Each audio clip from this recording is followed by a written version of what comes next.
ating vlog na to mga idol, no. So ito medyo paaraw na po to mga idol. Kanina ay medyo gabi. So yan, pasikat na po ang umaga mga idol, mga big boss. So sa ganda ng tanawin na to mga kaibigan, so masisiyahan kayo dito mga lady, mga big boss, kasi nga ito yung ating mga tanawin. So ito yung ating vlog na to mga idol. So pasalamat kayo itong mga binablog ko mga idol para sa inyo to mga idol.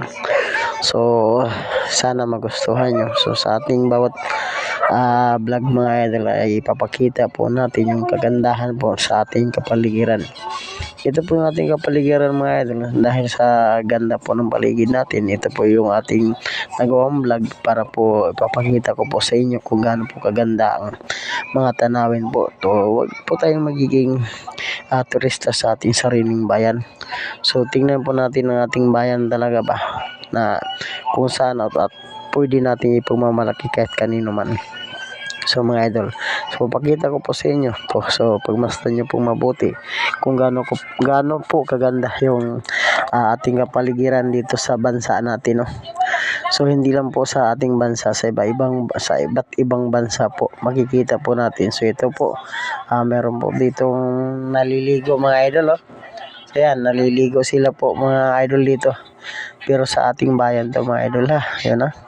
So kung gaano kaganda. So hindi ko man po ilalive to ang lahat mga idol para makita nyo po lahat ng ating mga view sa ating kapaligiran dito mga idol, kung gaano kaganda, no. So shout out po sa lahat ng sana paki-like and share na lang po sa ating mga videos mga idol. Sana magustuhan nyo mga lodi, mga big boss, no. So sana nandito kayo at sumusuporta sa ating vlog mga idol. So ang ganda ng dagat, ang linis ng dagat po mga kaibigan, at ang ganda ng sunset talaga mga idol. Napakalinis po ng so yan mga idol, ito po ang ating kapaligiran. Maganda po ang tubig sa Busay mga kaibigan. So yan mga idol, na mapapakinggan nyo mga idol, at nakita nyo naman. So ang ganda ng paligid talaga mga idol, no. So kinukuhanan natin to ng drone mga kaibigan. So pinapaikutan natin to sa drone natin mga idol, kung gaano po kaganda to. So kung gaano kabilib-bilib po sa ating mga paningin mga lodi, mga big boss, no. So yan, makikita nyo naman mga lodi yan, yung punong niyog mga kaibigan ay nakadungaw sa dagat. Pero nakita nyo ang dagat mga idol, ay ubod ng ganda po ang dagat mga lodi.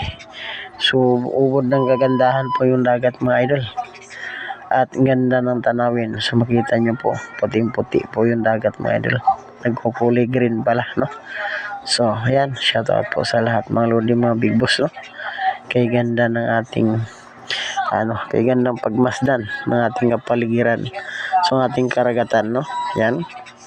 So yan, papakita ko lang po sa inyo gaano kaganda po ang ating kapaligiran, ating karagatan. Ito po yung ating view mga bossing mga idol. Oh, excuse me po. Ayan.